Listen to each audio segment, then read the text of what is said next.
Survivors of horrific atrocities must learn to live with what can never be forgotten. What can we do globally to foster healing after the worst of torture and war? As a dance movement therapist, I look to the human body for answers, especially the body moving. I've seen how dance therapy can foster resilience, how healing dance helps empower people to bring renewal even to the most decimated of communities. In 2006, I worked in a small West African town with a group of a dozen Sierra Leonean teenagers, all of whom, as boys, had been involved in atrocities with the Revolutionary United Front rebels. Sierra Leone was perhaps the world's least developed country at the end of the millennium and was known for the vast number of children, many as young as 6, serving as soldiers in a civil war that lasted 11 years. The dozen male teenagers in this group shared stories familiar throughout much of the country. Most had been brought up in small villages that rebel forces had attacked by night. Typically, the boys were aged 5 to 9 when they witnessed invaders slaughter their parents in front of them.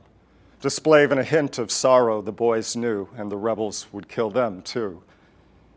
What's more, at the very moment of experiencing this intolerable terror, the boys were forcibly conscripted into the rebel ranks, forbidden to cry or to enact the prescribed rituals for the dead, which for them was worse.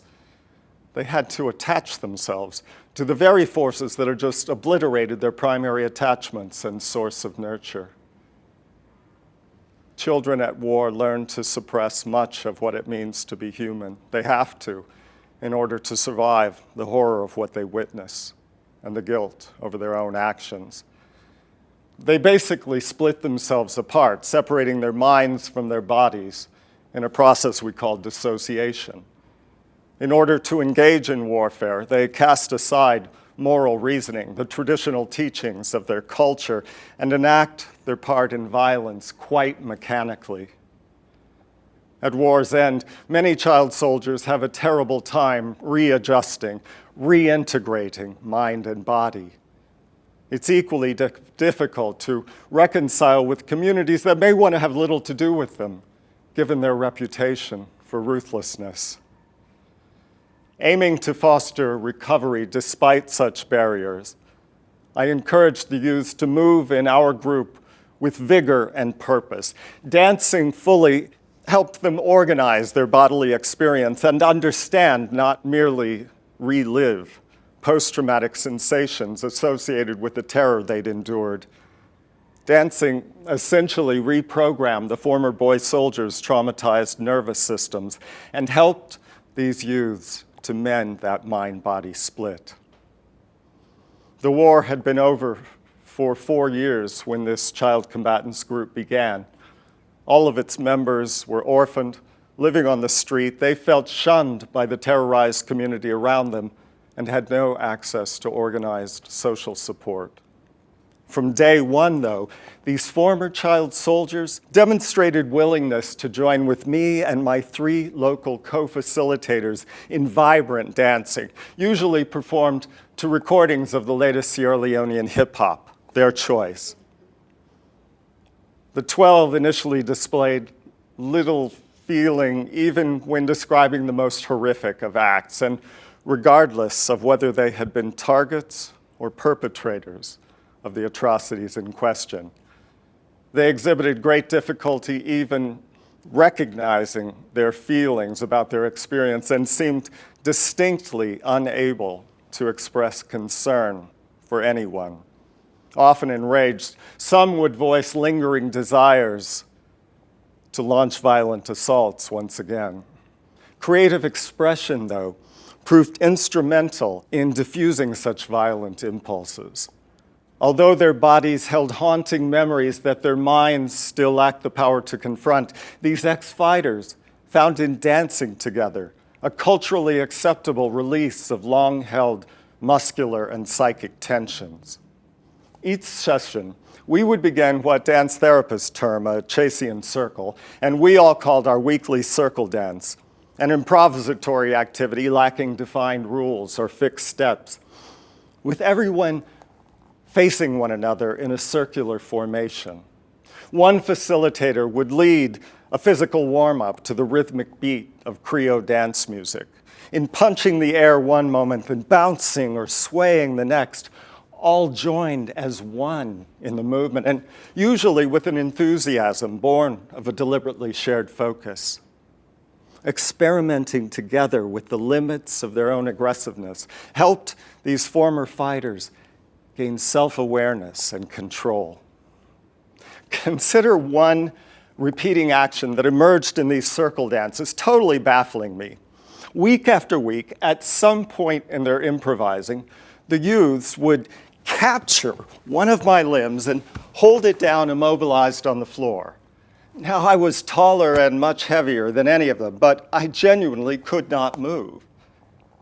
There was no apparent viciousness in this. It was rather playful, but it definitely called for interpretation. What was going on? Excavating answers to this question points to the depth of this form of collective expression.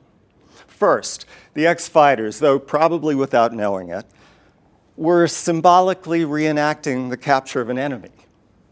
Maybe they sought revenge for my role in prompting re-examination of painful wartime events. My authority also likely shared something with that of the rebel commandos who'd virtually enslaved them. Detaining me, the ex-combatants were killing off their leader. Quite possibly stopping me as the only white guy in the room stood in for an otherwise unrealized dream of beating back the British invaders, the one-time colonial subjugators who'd returned a few years before to defeat the rebel army each of them had joined, whether willingly or not. And when they pinned my arms under theirs, it looked like a pile of hands spilled across the floor. An image visually reminiscent of the heaps of limbs they'd have seen when their assaults on villagers included amputations. In Sierra Leone's war, a common atrocity that some of them had been involved in directly and likely all had witnessed. I view this aggressive but not violent play as the former fighters' unconscious means of gradually coming to tolerate their own horrific memories, a truly vital step. At the same time, in holding me down, it's almost certain that they were also symbolically responding to the fear of abandonment by a caring adult, which each of them had experienced in their lives in a most horrific way. Magically fixing me in place meant that unlike their parents or grandparents, I wouldn't die or disappear or desert them. Paradoxically, their freedom to act out such deep-seated fears emerged due to growing trust and restored sense of safety in the group. But at the same time, in pinning me down, these youths were doing their best to make us feel uneasy. The teens, in asserting power, were plainly testing the limits of our tolerance and acceptance of them, as if trying to force us to give up on them, something we simply refused to do. The unconscious symbolism of this repetitive dance play through which the former fighters made peace with their frightening memories gave way in time to deliberate embodiments. New dance therapy exercises helped these youths to apply conscious choice in portraying their experience, to symbolize at will through dance or gesture their own suffering and that of those who'd suffered under them.